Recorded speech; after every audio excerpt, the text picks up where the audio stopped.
At some point in 2022, Andrew Tate became the most Googled person on the entire planet. Not the most Googled athlete, not the most Googled influencer, the most Googled human being on Earth. More than any politician, more than any celebrity, more than anyone. And within months of reaching that peak, he was arrested. His assets were seized. He was placed under house arrest in Romania. And yet somehow he's still here, still making headlines, still building businesses, still dividing the internet straight down the middle. So how did a broke kickboxer from Luton end up at the center of one of the most complicated and controversial stories the internet has ever produced? Let's go through all of it. Andrew Tate was born on December 1st, 1986 at the Walter Reed Army Medical Center in Washington, D.C. His father, Andrew Tate II, was a military chess champion, worked as a linguist, and according to Andrew, had connections to the CIA. His grandfather was a World War II veteran who specialized in bare-knuckle boxing. From the beginning, the family mythology was built around mental and physical dominance. By age 4, Andrew was competing in wrestling. By 6, he was beating adults at chess.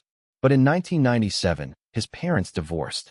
His mother moved back to Luton in the UK with Andrew and his siblings, surviving on government support. The mansions and the Bugattis were a very long way away. He was just a kid in Luton, with no money, and a father he barely saw. His path out of Luton was through martial arts. He met Amir Subasic, a Bosnian fighter who had immigrated to start a gym and became his star pupil. He started winning fights across England. His brother Tristan started working in sales to financially support Andrew's career. And Andrew himself worked at a fish market before quitting to train full-time. Eventually, he started winning belts, claiming 4 kickboxing world championships with a record of 76 wins and 9 losses. Technically, those numbers are accurate, but the context matters. The tournaments were smaller sanctioned competitions across Europe. Multiple fights per day. Opponents who sometimes had only ever fought Andrew on record. The championships were real, but the presentation of them as elite world titles was deliberately crafted. This established the first major pattern in Andrew Tate's story, taking something real and packaging it to seem larger than it was. The fighting career brought fame, but not real money. And then one day, stuck in Thailand, owing money, needing to make $70,000 fast, Andrew Tate looked at what he had available to him. He had a network of women he was dating across different countries. He had noticed the Talk to Live girls model online. And he and Tristan built a webcam business managing over 75 women, taking a percentage of everything they earned. He claimed the business eventually made over $7 million total. Now, this is also the period that generated the first serious legal attention. Multiple investigations, 21 charges connected to this era. Andrew was the public face, so he handed operational control to Tristan and stepped back. The webcam business ended, but it funded everything that came next. With the webcam business behind him, Tate moved into casinos. He got a 10% stake in a Romanian MMA promotion, and through that connection met the owners of a casino brand turning over $18 million a day. He understood gambling addiction from the inside. He had fought it himself, and he loved businesses that profited from it. He opened multiple casinos in Romania. He was successful. He was making money, but he was also becoming invisible. The casinos were running, the money was coming in, and nobody outside Romania knew who he was. That bothered him more than he admitted. And then COVID-19 hit. The casinos lost their revenue almost overnight. And Andrew Tate found himself locked in a compound with nothing to do but think about how to get famous.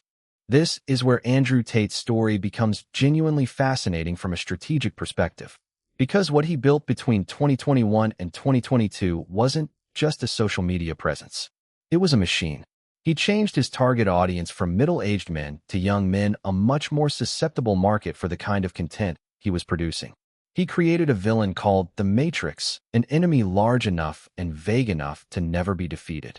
He launched Hustlers University, later rebranded to The Real World, a subscription community, making $11 million per month.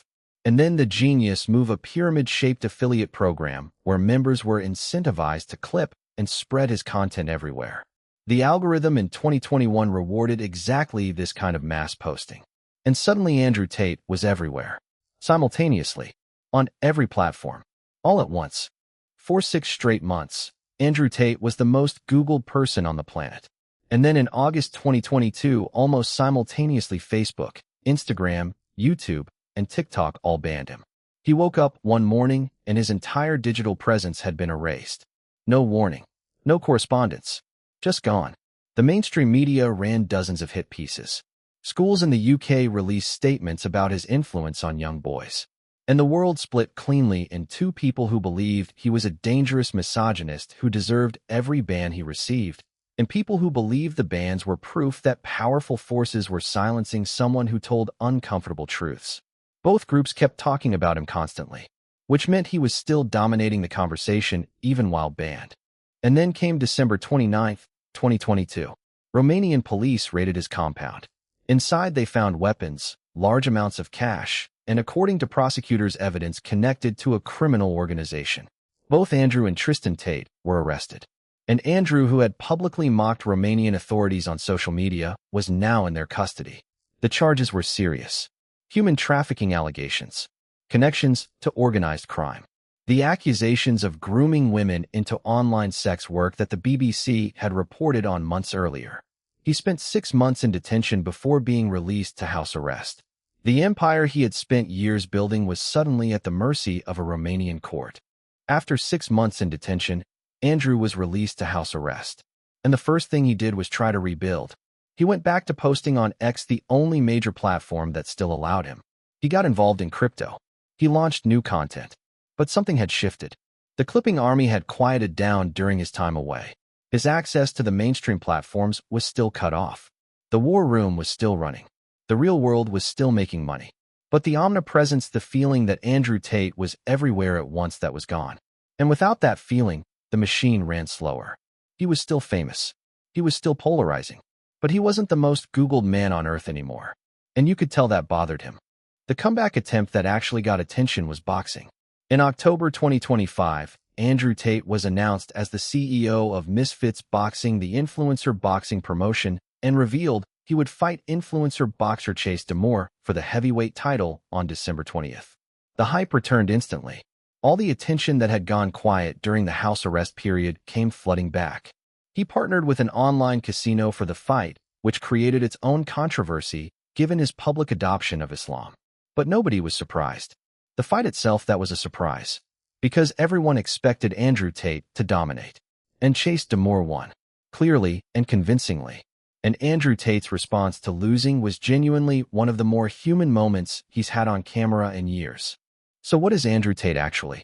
Because the honest answer is more complicated than either his defenders or his critics want to admit. He is genuinely one of the most strategically sophisticated self-promoters the internet has ever produced. The affiliate clipping system, the enemy narrative, the real-world subscription model, the constant controversy as a marketing tool, these are not accidents. They are the deliberate construction of someone who studied mass movements and understood attention economics before most people knew that was a field. At the same time, the legal cases are real. The charges are serious. The documented history of his business practices raises legitimate questions that a charismatic interview and a fleet of Bugattis cannot answer. Both of these things are true simultaneously. And the internet's insistence on picking one lane, full defender or full critic, misses the most interesting parts of the story. Here's where I land on Andrew Tate. He built something genuinely remarkable from nothing. A broke kid from Luton who figured out how to become the most Googled person on earth through sheer strategic intelligence and force of personality. That is not a small thing. But the cases against him in Romania, the human trafficking allegations, the documented history of how his businesses operated, those are not things that charm or charisma can dissolve. The court will decide what it decides. What I can tell you is that whatever verdict comes, Andrew Tate will find a way to make content about it. Because that is the one thing that has never changed. No matter what happens to him, the machine keeps running. And as long as it does, people will keep watching, whether they love him or hate him.